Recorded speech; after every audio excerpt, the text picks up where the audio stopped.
kelak di akhir zaman perempuan menjadi sorotan. Kenapa? Penjualan. Jangan tersinggung ya ibu-ibu ya.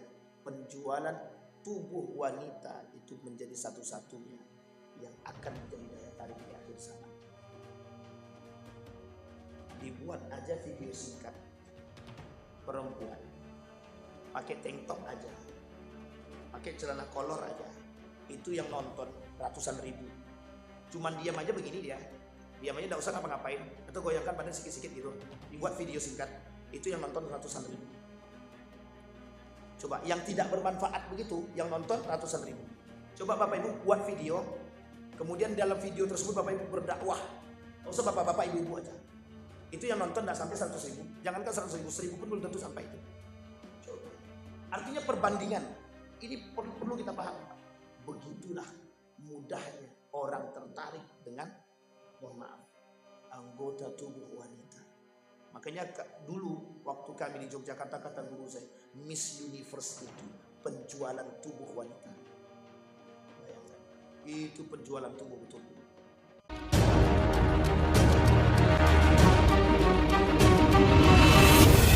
A'udzubillahi minasyaitonir rajim. Bismillahirrahmanirrahim.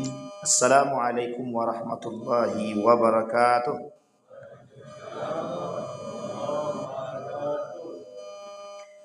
Alhamdulillahi rabbil alamin. Alhamdulillahilladzi an'ama bi ni'matil iman wal islam bihima tatimmus salihat. Asyhadu an la ilaha illallah wahdahu la syarika lah wa asyhadu anna Muhammadan abduhu wa rasuluh la nabiyya ba'du. Allahumma salli wa sallim wa barik ala hadzal nabiyil karim. Allahumma salli ala Muhammad wa ala ali Muhammad fil alamin innaka Hamidum Majid. Ya ayuhan nasu taqu rabbakum alladhi khalaqakum min nafsin wahidah wa khalaqa minha zawjaha wa batha minhuma rijalan katsiran wa nisaa'a wattaqullaha alladhi tasaaluna bihi wal arham innallaha kana 'alaikum raqiba. Wa qala Allah ta'ala ya ayyuhalladzina amanu taqullaha wa qulu qawlan sadida yuslih lakum a'malakum wa yaghfir lakum dhunubakum wa may yuti'illaha wa rasulahu faqad faza fawzan azima. Puji syukur kehadiran Allah dengan mengucapkan alhamdulillahirabbil alamin. Berselawat kepada Nabi dengan mengucapkan Allahumma salli ala Muhammad wa ala ali Muhammad fil alamin innaka Hamidum Majid. Mudah-mudahan di subuh hari ini Allah melimpahkan rahmat dan karunia-Nya kepada kita semua. Allah memberkahi, Allah istiqamahkan kita dalam ketaatan dan haji yang baik. Dan kita semua insya Allah husnul khatimah. Amin ya rabbal alamin. Untuk orang tua kita yang telah mendahului kita, Allah tempatkan di tempat terbaik di sisinya. Allah terima amal ibadahnya. Allah kumpulkan bersama orang-orang yang saleh. Untuk orang tua kita yang masih hidup, Allah sehatkan, Allah kuatkan, Allah mudahkan segala urusannya. Dan insya Allah istiqamah dalam kebaikan dan ketaatan kepada Allah semua. Amin ya rabbal alamin. Bapak Ibu sekalian yang berbahagia, kita lanjutkan kajian kita di subuh hari ini tentang prahara akhir zaman atau tanda-tanda kiamat kecil yang nampak ketika sebelum datangnya kiamat-kiamat besar. Karena tanda kiamat besar itu ada 10. Jika Allah mengizinkan kita untuk sampai kepada pembahasan tersebut, mudah-mudahan kita akan bahas. Kata para ulama merujuk kepada hadis baginda Nabi Muhammad SAW, tanda kiamat besar itu ada 10. Kalau sudah tanda kiamat besar itu masuk, tak ada gunanya penyesalan. Jadi kalau sudah kiamat besar itu datang, itu tidak ada gunanya lagi penyesalan. Bahasa lainnya itu sudah terlambat kan, bahasa lain. Tetapi Bapak Ibu, sebelum itu Allah kasih dulu tanda-tanda kiamat kecil kepada kita. Nah, kemarin sudah kita bahas panjang lebar beberapa hadis dan sudah banyak hadis yang kita bahas. Nah, kita masuk pada hadis selanjutnya tentang perempuan itu adalah fitnah akhir zaman. Perempuan, dia banyak fitnah perempuan itu di akhir zaman itu banyak. Salah satu di antara fitnahnya perempuan di akhir zaman itu adalah jumlah perempuan lebih banyak daripada laki. Tapi subuh ini tak nampak tanda kiamat itu. Subuh ini tak nampak.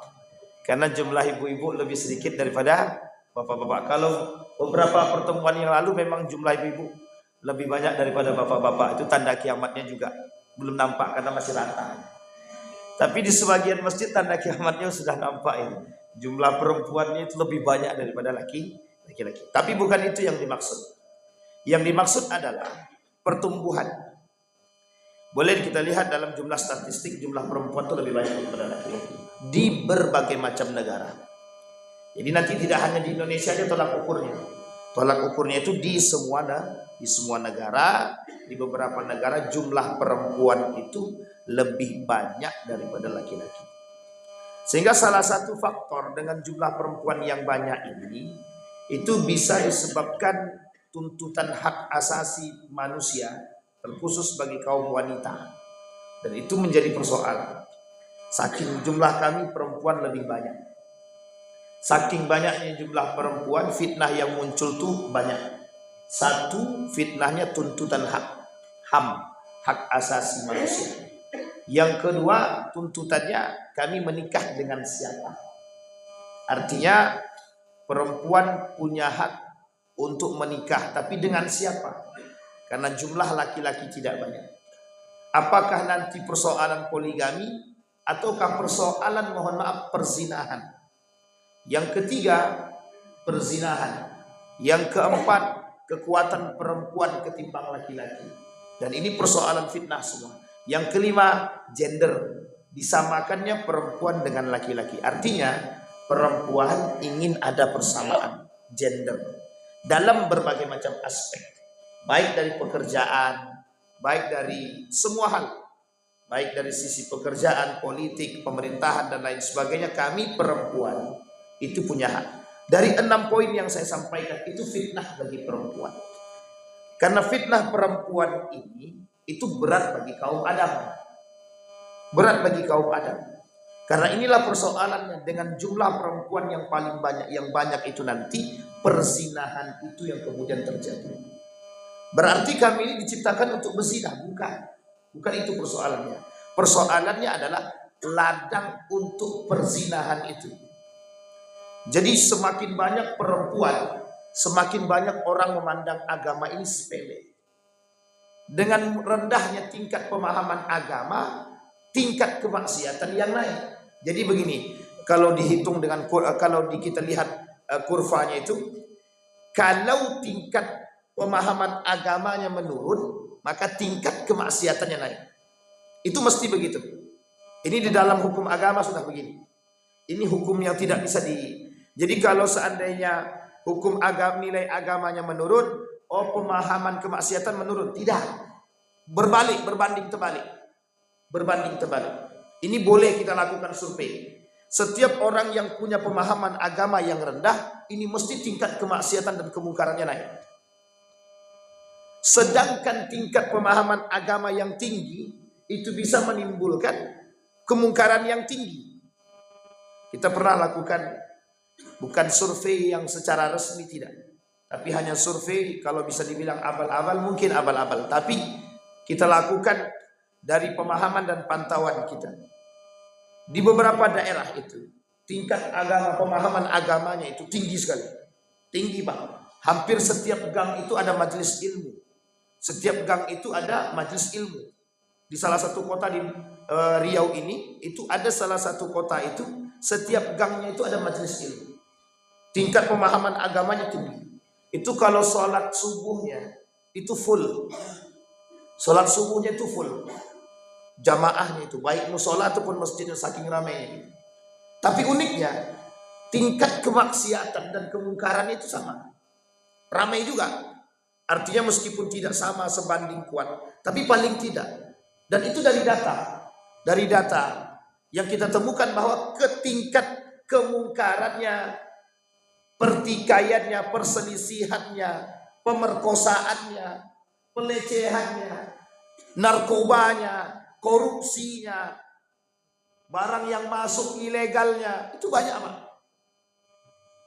Dan itu kok sekelas tinggi tingkat pemahaman keagamaannya, tapi kok bisa? Apalagi pemahaman agama yang rendah. Dan ini Bapak Ibu membantah satu teori. satu penelitian yang pernah terjadi di salah satu negara. Ambillah, saya lupa nama negaranya itu, Swedia. Kalau saya tak salah itu negaranya Swedia. Dilakukan penelitian. Apa penelitiannya? Semakin tinggi tingkat keateisan satu negara, semakin tinggi tingkat kesejahteraan satu negara. Ini teori penelitian yang dilakukan oleh salah satu kaum orientalis. Apa kata mereka? Bukan orientalis, orang-orang yang memang bisa dibilang orientalis juga atau liberal. Apa kata mereka? Semakin tinggi tingkat keateisan satu negara, maka semakin tinggi tingkat kesejahteraannya. Paham maksudnya Bapak Ibu? Bisa dipahami Bapak Ibu? Artinya, kalau negara tersebut pemahaman keagamaannya rendah atau tidak beragama, lebih tepatnya mereka tidak memahami agama, maka tingkat kesejahteraannya semakin tinggi. Dan ini Bapak Ibu pelecehan terhadap agama. Artinya manusia tidak sejalan dengan fitrahnya. Fitrahnya manusia itu apa? Beragama. Jadi kalau manusia itu ateis, tidak beragama, maka itu sudah penghinaan atau keluar daripada fitrah sebagai yang sebenarnya. Nah, ini poin penting Bapak Ibu. Yang ingin kita sampaikan adalah bahwa kaum-kaum yang seperti tadi yang saya sampaikan lebih meninggikan. Dan tujuan mereka adalah ingin menjadikan negara-negara itu sejahtera. Dalih sejahtera itu menghilangkan pemahaman agama. Dengan penelitian akhirnya semakin tinggi tingkat keateisan satu negara akan semakin tinggi tingkat kesejahteraannya. Nah, itu Bapak Ibu bertolak belakang dengan pemahaman agama kita. Makanya Bapak Ibu, jumlah perempuan yang banyak itu bukan mengurangi kemaksiatan, bukan. Justru menambah perzinahan. Sedangkan jumlah dia yang hampir imbang saja, itu perzinahan di mana-mana. Nah, kita lihat Bapak Ibu, hadis dari baginda Nabi Muhammad SAW. Kata Ibnu Hajar, qala Ibnu Hajar, wadh-dhahir annaha alamatun mahaddatun li sababi akharin, bal yuqaddirullahu fi akhir zaman yaqillu min man yuladu min adh-dhukur wa yakthur man yuladu min al-inas. Kata Ibnu Hajar, ada persoalan yang sangat nampak kelak di akhir zaman. Bukan persoalan yang lain, tapi Allah mentakdirkan sesuatu, kata dia, di akhir zaman itu kelak banyak orang melahirkan, sedikit orang melahirkan laki-laki, tapi banyak perempuan melahirkan perempuan. Artinya perempuan lebih banyak dilahirkan ketimbang laki-laki. Kemudian Anas bin Malik qala Rasulullah sallallahu alaihi wasallam atau anna Rasulullah sallallahu alaihi wasallam qala la taqumus saah, tidak akan terjadi hari kiamat atau tidak akan muncul hari kiamat.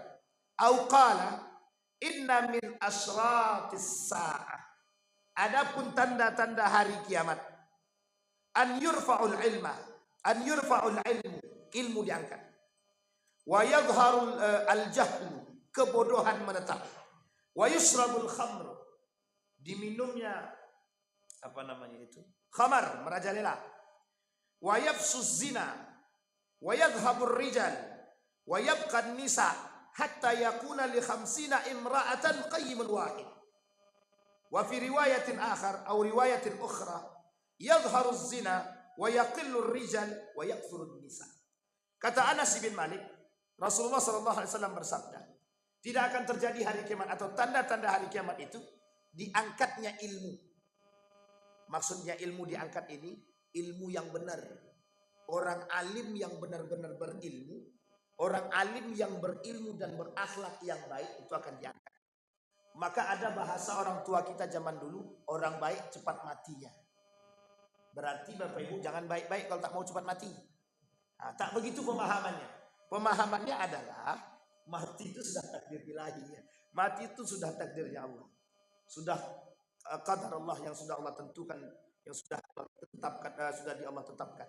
Artinya yang dimaksud situ adalah hilangnya pemahaman yang benar, berkurangnya pemahaman yang benar. Orang-orang berilmu, kata Imam Al-Ghazali, itu orang-orang yang berilmu yang benar, itu akan sedikit. Satu-satu dimatikan. Ulama-ulama yang garis lurus dimatikan.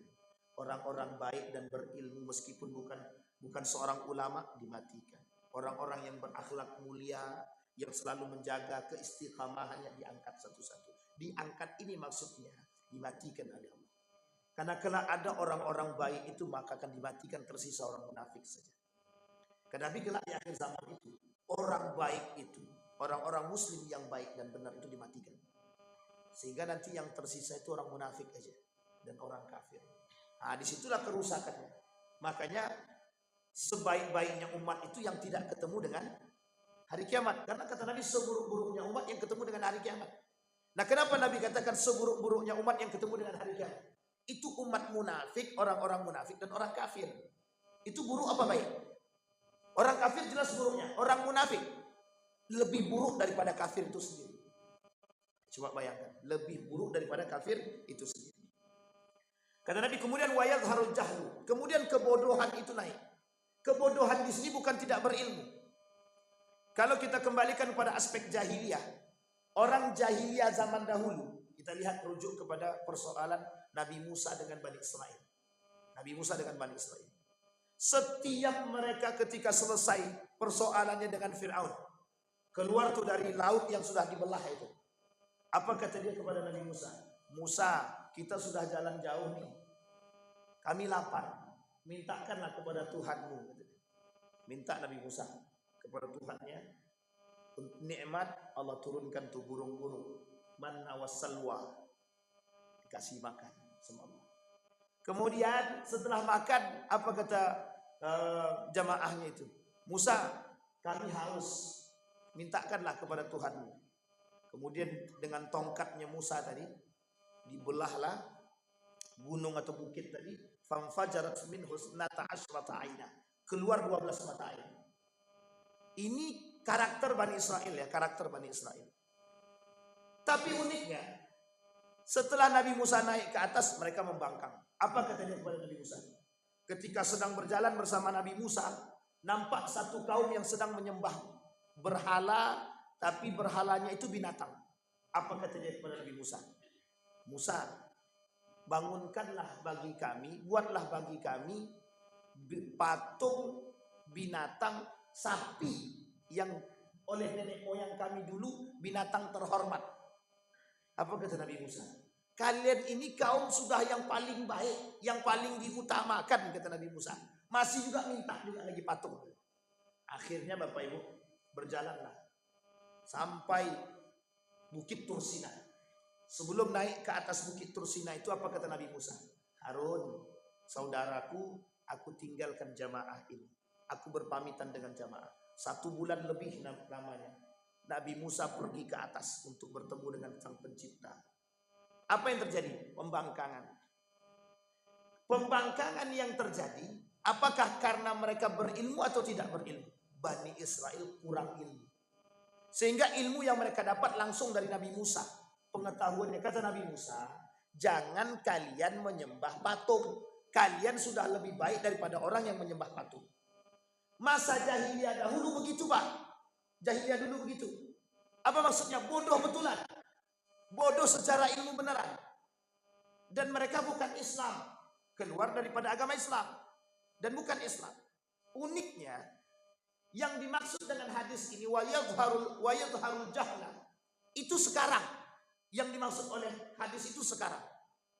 Orang sekarang ini berilmu tapi bodoh. Sampai di sini paham apa? Itu yang dimaksud oleh hadis tadi. Bukan jahlun karena ilmu tidak ada, tapi saking tingginya ilmu makin bodoh dia. Maksudnya apa? Berilmu tidak berakhlak. Berilmu dia perjualbelikan ilmu, itu bodoh. Berilmu tapi tidak tahu mana yang baik dan betul. Berilmu nggak tahu mana yang salah dan benar. Berilmu nggak tahu mana yang halal dan mana yang haram. Berilmu tapi justru melakukan syubhat. Berilmu tapi justru melakukan yang haram. Itu yang disebut dengan ilmu itu diangkat, kebodohan yang tersisa. Bodoh bukan berarti tanpa ilmu. Yep, kategori bodoh itu kata Imam Al-Ghazali, satu bodoh beneran karena memang tidak mengerti. Itu ada. Orang-orang yang belum belajar, yang tidak mengerti secara keilmuan, itu dianggap bodoh. Tapi bodoh di sini lebih selamat daripada bodoh yang selainnya. Betul Pak? Orang yang tidak mengerti itu memang dianggap bodoh. Tapi bodoh di sini bukan berarti menghinakan kebodohannya, bukan. Bayangkan dalam Al-Quran itu, apakah sama orang yang berilmu dengan tidak berilmu dalam beribadah? Tidak. Hal yastawil ladzina ya'lamuna wal ladzina la ya'lamun. Tidak sama kata Allah. Orang yang beribadah dengan ilmu tanpa ilmu tak sama. Orang yang beribadah dengan ilmu pahalanya lebih tinggi. Orang yang beribadah tanpa ilmu, kalau dia benar nilai pahalanya sedikit. Kalau dia salah justru menyesatkan. Coba berbahayanya Bapak Ibu. Artinya apa? Yang dimaksud dengan ayat tersebut ilmu orang yang tidak memiliki ilmu. Tapi yang dimaksud dengan hadis di sini maksudnya banyak. Bukan hanya bodoh tanpa ilmu. Ada pemahaman yang kedua. Apa pemahaman kedua? Orang berilmu yang tidak menjalankan ilmunya. Itu bodoh yang kedua. Makanya bahasa para ulama itu, ada orang tahu tapi dia tak sadar kalau diri dia tak tahu. Kalau diri dia tahu. Ada orang yang itu tidak terlalu berbahaya. Yang berbahaya lagi, ada orang tidak sadar kalau dia tidak tahu. Coba bayangkan. Annahu yadri annahu la yadri. Coba bayangkan ada orang tidak sadar kalau dia tidak berilmu. Yang uniknya lagi ada orang yang pura-pura berilmu. Yang paling berbahaya yang terakhir ini. Yang pura-pura berilmu. Inilah yang disebut dengan bodoh tadi. Ada orang yang bodoh betulan memang tidak berilmu. Ada orang yang berilmu tapi tak menjalankan ilmunya. Ada orang yang berilmu tapi memperjualbelikan ilmunya. Ada orang yang berilmu tapi tidak berakhlak. Ada orang yang pura-pura berilmu. Yang paling banyak di akhir zaman yang pura-pura berilmu. Mereka mengaku berilmu pada hakikatnya mereka tidak berilmu. Inilah yang disebut dengan jahlun yang hakiki. Makna yang sebenarnya daripada kebodohan tadi adalah yang pura-pura berilmu. Itu yang paling berat Pak, karena orang yang pura-pura berilmu ini yang akan membuat kabur dunia.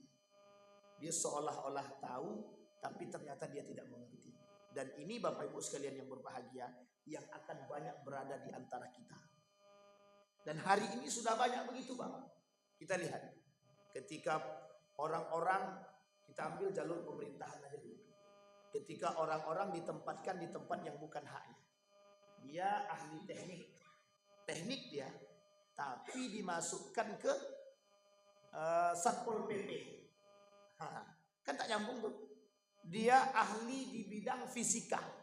Jadi ketua Majelis Ulama Indonesia. Dia ahli komputer, ngajar di bidang statistik. Masih sedikit agak oke lah, karena ada kesenyambungan. Dia ahli di bidang tata boga.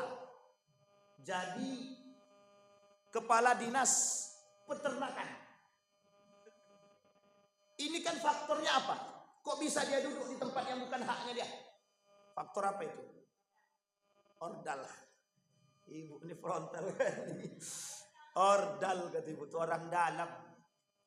Satu orang dalam itu nepotisme berarti. Kalau orang dalam itu nepotisme berarti. Nepotisme, korupsi, kolusi, suap dan gitu. Itu faktornya.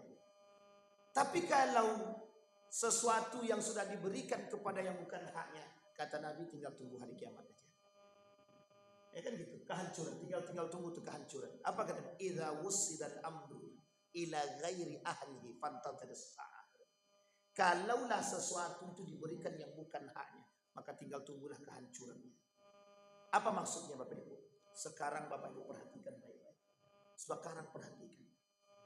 Orang ahli tata kota tidak bisa dia ngurus tata kota. Orang ahlinya itu bahasa Arab, jadi kepala dinas kesehatan. Orang dinas kesehatan, asli kesehatan, jadi kepala dinas Satpol PP misalkan. Pamong Praja. Itu pakai tak nyambung. Dan itu mulai kehancuran. Kemudian kalimat selanjutnya, hadis selanjutnya kata Nabi, yusrabul khamru. Jadi tadi sudah tanda-tanda kiamat tadi. Yang pertama ilmu diangkat, kebodohan merajalela, yusrabul khamru. Merajalelanya orang-orang yang minum khamar. Tidak usah jauh-jauh Pak. Ini saya betulan menyampaikan ini. Kini mumpung banyak paparazi.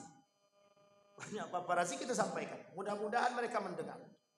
Karena kita menyampaikan dengan lisan sudah, mau tidak mereka dengarkan itu persoalan. Mudah-mudahan besok kita dikasih waktu untuk audiensi, ketemu dengan anggota dewan. Kita sampaikan. Sekarang ini penjualan minuman keras itu, yang dulunya sembunyi-sembunyi, sekarang terang-terangan tuh. Ada beberapa daerah di sini kok yang begitu. Dan persoalannya kok tidak berani. Nah, ini kita mau sampaikan kepada yang terpilih, baik anggota dewan maupun wali kota atau gubernur. Kita sampaikan lewat Majelis Ulama Indonesia, kita sampaikan lewat guru-guru kita yang punya link ke atas, kita sampaikan. Kemarin itu Pak, salah satu swalayan itu jual minuman keras bir bintang itu, terang-terangan tuh, ditaruhnya di depan toko tuh Pak, bir bintang katanya. Pertanyaannya, berarti kalau dia berani menjualkannya terang-terangan, pertanyaannya, ada nggak peminumnya? Ada nggak peminumnya? Itu kok terang-terangan? Itu satu. Yang kedua, kalau berani dia jualnya itu terang-terangan, mohon maaf, kira-kira ada yang menjaga atau memang tidak dikasih peringatan sama sekali? Coba bayangkan. Dulu orang menjualnya tuh sembunyi-sembunyi ke belakang, masuk lewat pintu belakangnya. Dikasih. Sekarang enggak, di depan toko tuh Pak, di pasar dibuat ditumpuknya kardus, terutama pada malam tahun baru kemarin. Oh itu ramai Pak, besar, orang belinya itu pakai kardus-kardusan. Artinya apa Pak? Begitulah darurat di kita hari ini. Kita ini Pak, terkhusus di Riau ini, dan khususnya lagi Pekanbaru, darurat banyak hal. Satu, darurat akhlak. Yang kedua, darurat energi. Yang ketiga, darurat narkoba. Yang keempat, darurat perzinahan. Yang kelima, darurat minuman keras. Dah darurat Pak, sudah sampai di sini Pak. Di Pekanbaru ini sudah sampai di sini. Setiap disampaikan persoalan cuma itu Pak. Itu terus persoalannya. Narkoba, minuman keras, perzinahan, apalagi sekarang makin ramai. Nah, dampak daripada minuman keras ini apa? Hilang akal. Jadi salah satu penyebab kebodohan itu disebabkan minuman keras. Disebabkan dangkalnya ilmu orang, itu disebabkan minuman keras. Orang yang sering meminum minuman keras, itu otaknya buntu. Kecerdasannya berkurang, sangat berkurang. Nah, itu persoalan. Nah, maka bisa muncul kebodohan. Kemudian wayafsus zina. Kemudian terjadi perzinahan. Nah, ini sudah kita bahas juga, perzinahan. Wayadhhabur rijal, laki-laki berkurang. Wayabqan nisa, perempuan bertambah. Hatta yakuna li 50 imra'atan qayyimun wahid. 50 perbandingannya, 50 banding 1. 50 perempuannya, laki-laki 1. Sekarang yang dibenarkan dalam menikahi perempuan berapa? 4 apa 50? 4 atau 50? 4 cuman Pak batasnya. Kan gitu. Nikahilah olehmu masna wa thulatha wa ruba. 2. Nikahilah olehmu dimulai dari kalimat 2, 3, 4. Kalau tidak bisa 2, 3, 4 baru 1 katanya. Kalau tidak bisa berlaku adil 1. Berarti kan batasnya berapa? 4. Sekarang perbandingan laki-laki dengan perempuan kelak di akhir zaman 50 banding 1. Sekarang pertanyaannya 50 dikurangi 4 berapa? 50 kurangi 4 berapa? 46. Lah 46-nya kemana? Sampai di sini paham maksudnya Bapak? Ladang perzinahan, perselingkuhan, ladangnya lesbi. Sampai di sini paham Bapak? Ini persoalan logika gitu. Logikanya di situ. Berarti bagaimana Pak Ustaz? Apa kami harus bunuh anak kami yang lahir perempuan? Ya tidak juga. Itu perang kita hari ini. jihadnya Bapak Ibu. Kalau kita melahirkan baik anak laki-laki maupun perempuan, jihad kita adalah memberikan wadah terbaik bagi dia. Kenapa? Karena orang yang saleh, yang benar dan soleha di akhir zaman itu akan bersama orang-orang yang saleh dan soleh. Tidak akan keluar dari jalur itu. Makanya Nabi katakan tuba lil ghuraba, itu selamatlah orang-orang yang beruntung. Siapa? Mereka-mereka itu yang berpegang teguh dengan nilai-nilai agama.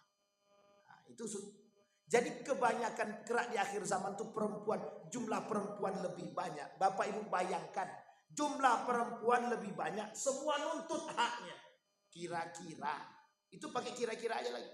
Itulah yang disebut dengan oleh Nabi, nanti akan terjadi perzinahan. Kenapa? Karena perzinahan yang terjadi itu berbagai macam bentuk. Bisa laki-laki dengan perempuan, bisa laki-laki dengan laki-laki, perempuan dengan perempuan. Bisa anak kecil dengan yang tua, bisa yang tua dengan yang kecil. Maksudnya apa Ustaz? Maksudnya adalah nanti tidak ada lagi batasan umur dalam berzinah itu. Anak SMA bisa berzinah dengan orang kuliah, dengan mama-mama, dengan nenek-nenek, bisa. Karena nanti persoalannya begitu Pak. Perzinahan yang terjadi itu. Bahkan kata Nabi yang berzina itu yang disebutkan dengan maraknya zina itu. Kelak bukan begitu. Orang berzinah di tengah jalan ini. Dalam riwayat yang lain sampai disampaikan begitu, tungkahul mar'atu fit thariq. Mereka menikahi perempuan itu di jalan. Artinya apa? Sudah banyak persoalan orang-orang yang melakukan perzinahan baru kemudian dinikah. Jadi married by accident. Apa namanya? MBA. Itulah pokoknya. MBA. Married by accident. Sudah terjadi kasus dulu baru nih. Itu yang disebut oleh Nabi. Nikah dulu di jalan itu yang disebut oleh Nabi itu. Zinah dulu baru nikah. Yang benar ya nikah. Itu yang benar. Jadi tidak zinah dia. Sekarang ini zinah dulu baru nih. Dan kelak Bapak Ibu itu menjadi tren. Kita lihat negara yang sudah menerapkan itu. Yang menjadi tren. Amerika. Amerika itu negara yang sudah biasa dengan persoalan hubungan badan. Baik itu anak muda maupun orang tua. Jadi berhubungan badan zina itu sudah biasa di sana. Di luar sana di Eropa itu sudah biasa. Dan itu menjadi hal yang biasa. Tidak tabu, tidak tabu.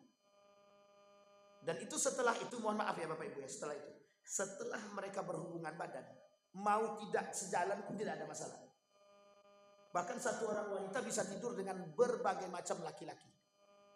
Itu zina apa tak zina?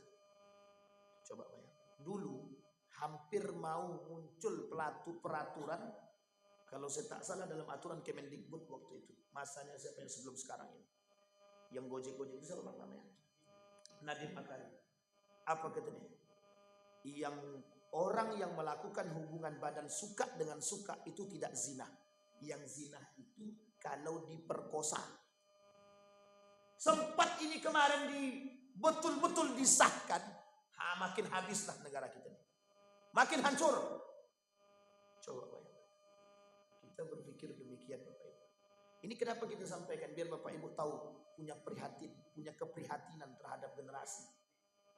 Bukan 1, 2, 3 yang punya keprihatinan kepada generasi. Semua kita yang sadar, yang tahu akan kondisi itu. Baik. Maka kata Nabi, wayabkan nisa, jumlah perempuan itu tersisalah perempuan kata Nabi. Tersisa perempuan di sini artinya jumlah perempuan lebih banyak daripada laki-laki. Hatta yakula li khamsina qayyiman wahid.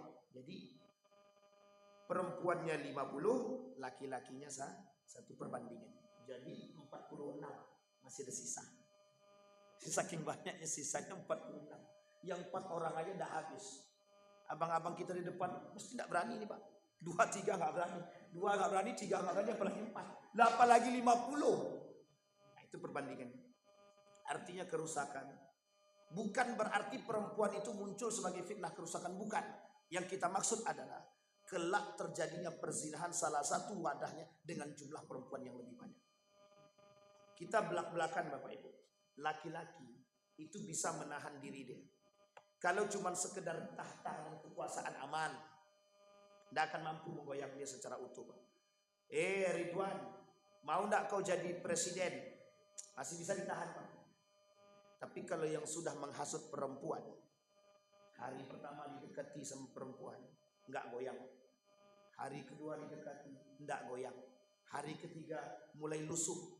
Hari keempat dikasih air teh manis, oh perhatian muncul. Hari kelima hilang cerita Pak. Sampai di sini paham Bapak Ibu? Jadi jangan salah. Laki-laki itu yang paling mudah menundukkan laki-laki itu perempuan. Yang paling mudah menundukkan laki-laki perempuan. Makanya mohon maaf Bapak Ibu, banyak sekretaris itu laki-laki itu perempuan. Perempuan. Banyak SPG itu laki-laki itu perempuan. Kenapa begitu? Daya tarik. Kelak di akhir zaman perempuan menjadi sorotan. Kenapa? Penjualan. Jangan tersinggung ya ibu-ibu ya. Penjualan tubuh wanita itu menjadi satu-satunya yang akan menjadi daya tarik di akhir zaman. Dibuat aja video singkat perempuan pakai tank top aja, pakai celana kolor aja, itu yang nonton ratusan ribu. Cuman diam aja begini dia, diam aja nggak usah ngapa-ngapain, atau goyangkan badan sikit-sikit gitu, dibuat video singkat, itu yang nonton ratusan ribu. Coba yang tidak bermanfaat begitu, yang nonton ratusan ribu. Coba Bapak Ibu buat video, kemudian dalam video tersebut Bapak Ibu berdakwah, nggak usah bapak-bapak ibu-ibu aja. Itu yang nonton tidak sampai 100 ribu. Jangankan 100 ribu, 1000 pun belum tentu sampai itu. Coba. Artinya perbandingan. Ini perlu kita paham. Begitulah mudahnya orang tertarik dengan, mohon maaf, anggota tubuh wanita. Makanya dulu waktu kami di Yogyakarta, kata guru saya, Miss Universe itu penjualan tubuh wanita. Bayangkan. Itu penjualan tubuh betul-betul. Baik Bapak Ibu sekalian berbahagia. Nah dalam riwayat yang lain disampaikan, nanti akan terjadi zinah merajalela, jumlah laki-laki sedikit dan jumlah perempuan lebih. Artinya Bapak Ibu, ini persoalan yang akan timbul di akhir zaman kata Nabi. Satu, ilmu diangkat, kebodohan yang merajalela, kemudian peminum khamar yang merajalela, perzinahan yang merajalela, jumlah laki-laki lebih sedikit daripada jumlah perempuan. Hatta khamsina sampai jumlahnya itu 50:1. Nah Bapak Ibu sekalian yang berbahagia, apa yang harus kita lakukan? Kita tidak menolak hadis Nabi. Kita tidak menolak hadis Nabi. Tapi yang perlu kita tekankan, generasi yang lahir dari rahim kita itu pastikan dia generasi yang saleh. Pastikan dia generasi yang salehah. Pastikan dia generasi pejuang. Pastikan dia generasi yang berpegang teguh pada nilai-nilai agama. Baik, hadis selanjutnya. Dalam poin selanjutnya itu Bapak Ibu, zuhurul fahisha wal mujahara biha. Apa kata Nabi? Fa'an Abi Hurairah radhiyallahu anhu qala, anna Nabi sallallahu alaihi wasallam qala, la taqumus saah. Kata Nabi, tidak akan terjadi hari kiamat hatta sampai la tabqa ala wajhil ardi ahadun lillahi fihi hajatun wa hatta tujadul mar'atu naharan jiharu tunqihu wasatat tariq. Ini hadis yang tadi kita sampaikan. Apa kata Nabi? Tidak akan terjadi hari kiamat sampai kalian akan melihat di tengah jalan itu perempuan dan laki-laki, atau perempuan dinikahkan di tengah jalan oleh orang tuanya. Wa yunkiru dzalika ahadun wa la yughayyiruhu fa yakuna amsaluhum yawma idzin alladhi yaqul law nahaitaha an tariqin fadzaka fihim mithla Abi Bakr wa Umar fihi.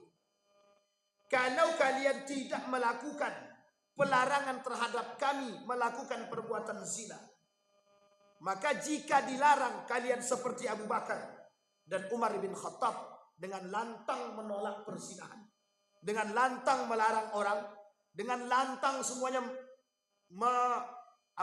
menghapus kemungkaran. An-nahi wanil munkar. Ini poin pentingnya, nahi munkar. Tapi kalau kalian tidak berani melarang, maka itu akan menjadi sebuah kebiasaan. Nah, maksudnya apa? Kelak kalau tidak ada orang, kita ambil sedikit demi sedikit. Kita lihat. Dulu kira-kira laki-laki dan perempuan kalau pegangan tangan itu yang bukan muhrim tabu apa tidak? Tabu. Sekarang biasa apa tabu? Biasa. Dulu boncengan laki-laki dan perempuan yang bukan muhrimnya kira-kira tabu apa tidak? Tabu. Dulu pacaran itu tabu apa tidak? Tabu.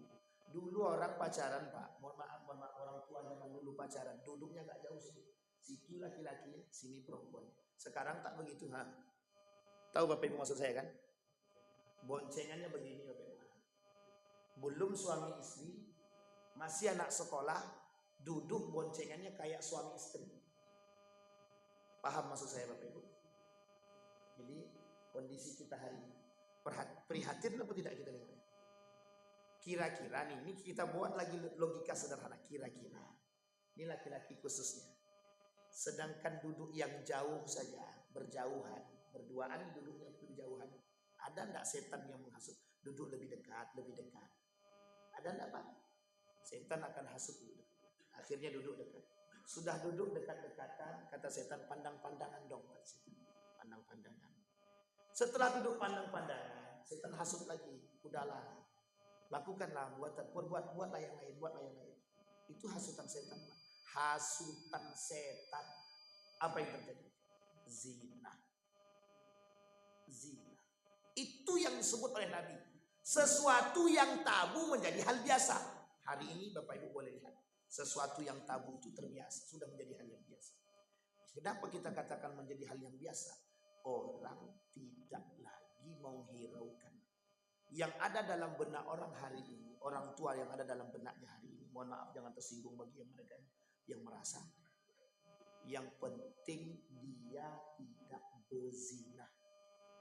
Tidak apa-apa dia punya pacar, yang penting dia tidak berzina.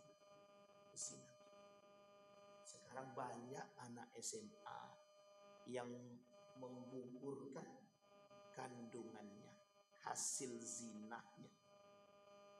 Ada pertanyaan muncul Pak sama saya, Ustaz, kenapa dia berhubungan badan bisa hamil?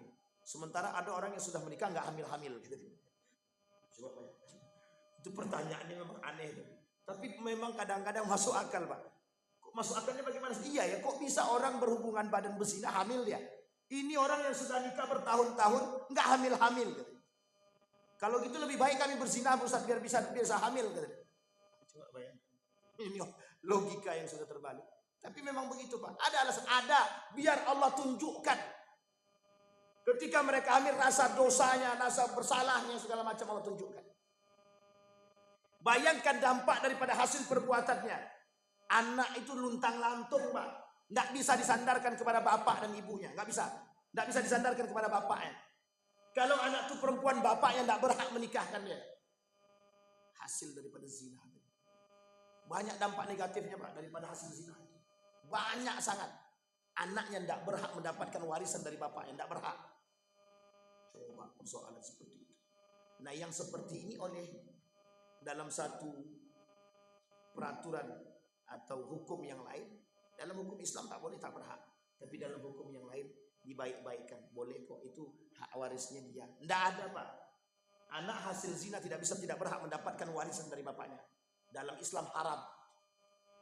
Jangankan warisan, nasab ke bapaknya tidak bisa. Kalau dia sudah nikah bagaimana Pak Ustaz? Nikah berzina dulu baru nikah. Status anak tetap. Secara DNA Pak Ustaz dia tetap anaknya. Secara DNA. Secara DNA saja. Tetapi secara yang lain tidak. Nasab tidak, waris tidak. Dan perempuan kalau dia perempuan, bapaknya tidak berhak menikahkan anak tersebut. Terus siapa yang berhak menikah? Wali hakim. Wali hakim. Kasihan Pak. Anak hasil zina itu kasihan. Sangat kasihan sekali. Dampak daripada perbuatan orang tuanya, bapak dan ibu. Mereka nggak berpikir sejauh itu. Nggak berpikir. Ancaman Allah terhadap. Tapi kan anak itu tak bersalah. Yang bersalah siapa? Bapak ibu. Tapi dampak perbuatannya itu. Baik Bapak Ibu. Kemudian Bapak Ibu, hadis yang selanjutnya. Kata Nabi dalam hadis yang selanjutnya ini, akhzul ujrah ala qiraatil Quran. Ini jangan tersinggung ya, yang punya anak-anak yang pandai baca Quran. Kata Nabi begini. Salah satu tanda akhir zaman kata Nabi itu, akhzul ujrah ala qiraatil Quran. Mengambil upah dari baca Quran. Mengambil upah dari baca Quran.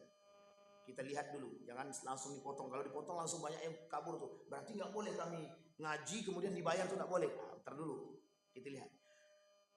An Imran ibn Husain annahu marra bi rajulin wa huwa yaqra ala qaumin faragha sa'alahum malan. Ini kata dia. Imran berjalan. Imran bin Husain berjalan di hadapan seorang laki-laki. Ketika itu laki-laki sedang baca Al-Quran. Selesai baca Al-Quran, falamma faragha, kemudian sudah kosong. Sa'alahum malan.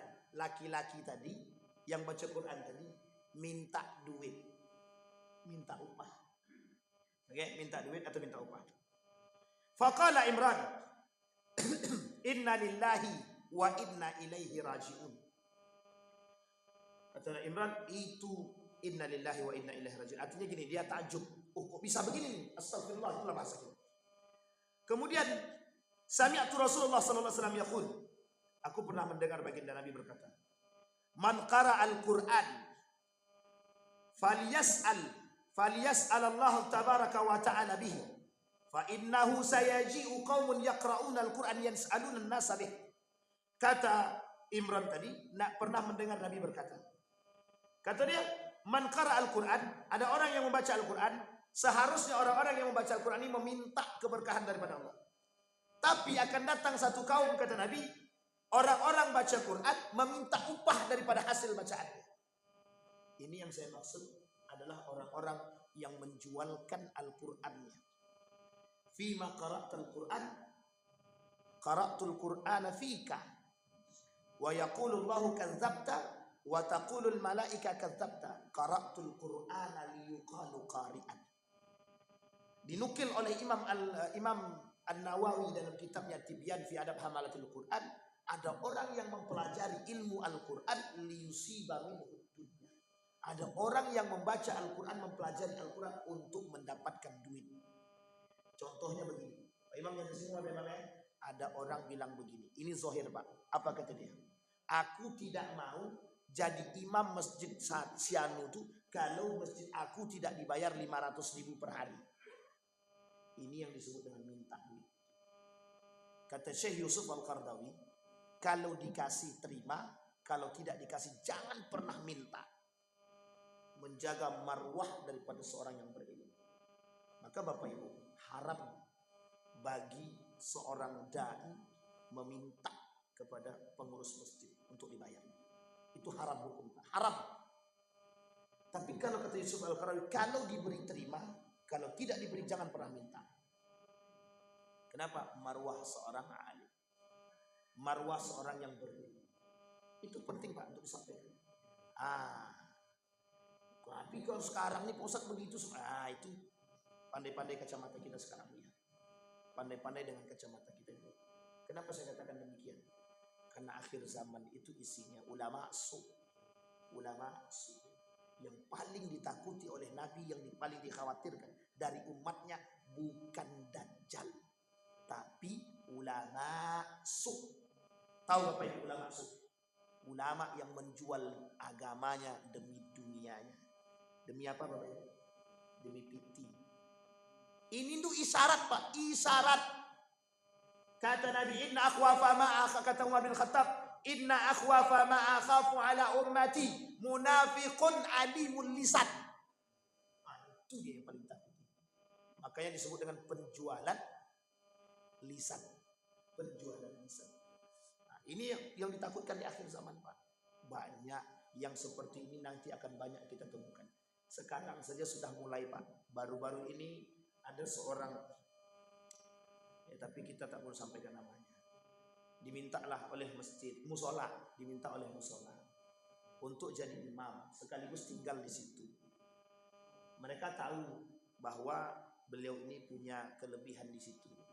Dimintalah Pak untuk jadi imam sekaligus jadi gharib di situ. Mendengar nama musola, musola ya Pak Ustaz? Iya musola. Langsung berubah ya. Anda dulu dah Ustaz. Coba bayangkan. Orang sekarang milih-milih Pak, milih-milih. Makanya mohon maaf, kenapa banyak musola-musola di pinggir itu sulit mencari? Ya sekelas musola. Mereka bandingkan musola dengan masjid. Allah kan musola paling berapa lah duitnya katanya. Miris kita hari ini, miris. Jadi kita berharap jamaah itu bisa berubah, sementara begitu itu yang kita susah. Na'udzubillahi min. Jadi Bapak Ibu doakan guru-guru itu Doakan para dai-dai ini semoga ikhlas dan betul-betul mengharap dengan ridhonya Allah. Betul-betul Pak doakan. Betul-betul harus Bapak Ibu doakan. Istiqomah itu berat Pak, sangat berat sekali. Kalau bukan dibantu dengan doanya Bapak Ibu semua, wah sulit. Untuk bertahan itu sulit. Apalagi hari ini begitu semua. Ukurannya cuma itu. Aku tidak mau lagi masjid Raudhah. Mending di masjid yang sanu tuh. Besar masjid saya. Pilih-pilih Pak. Pilih-pilih. Itu kan persoalan. Baru tadi malam kami berbincang Pak dengan salah seorang yang saya anggap betul-betul alim. Saya bilang sama dia, ini persoalan, iya, ini persoalan kita ini. Banyak sekali kasus seperti itu. Ini saya kasih tahu Bapak Ibu.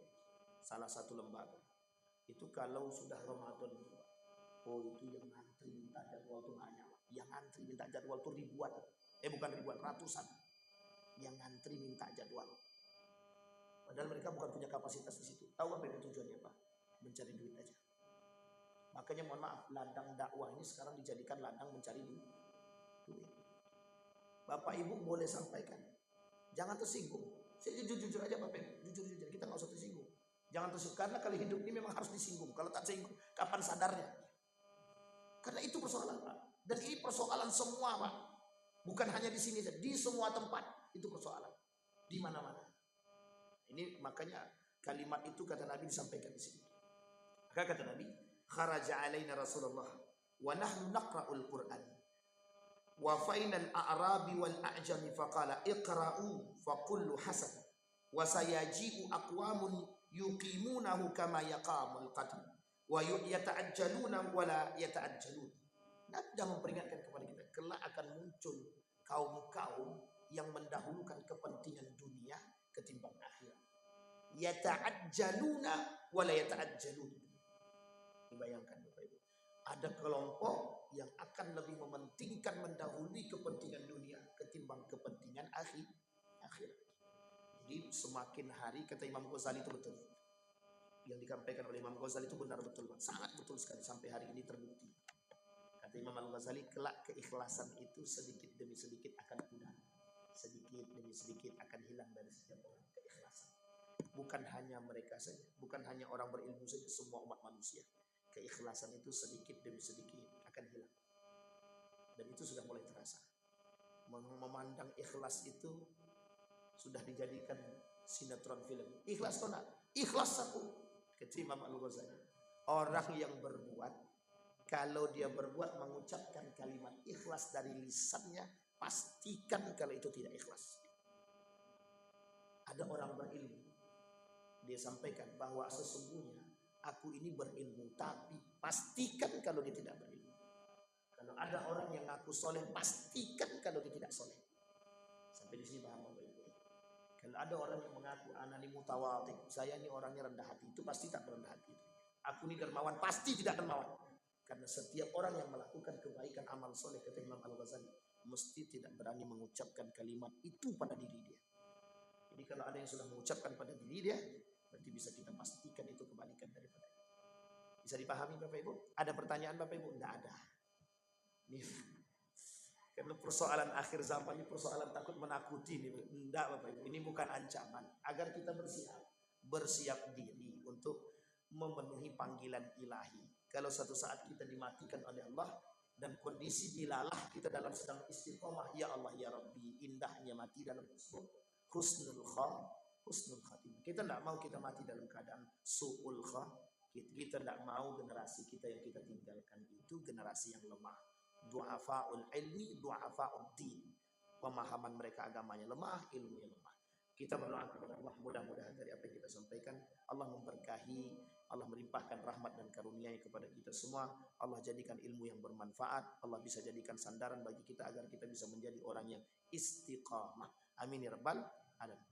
A'udzu billahi minasyaitonir rajim. Bismillahirrahmanirrahim. Alhamdulillahirabbil alamin.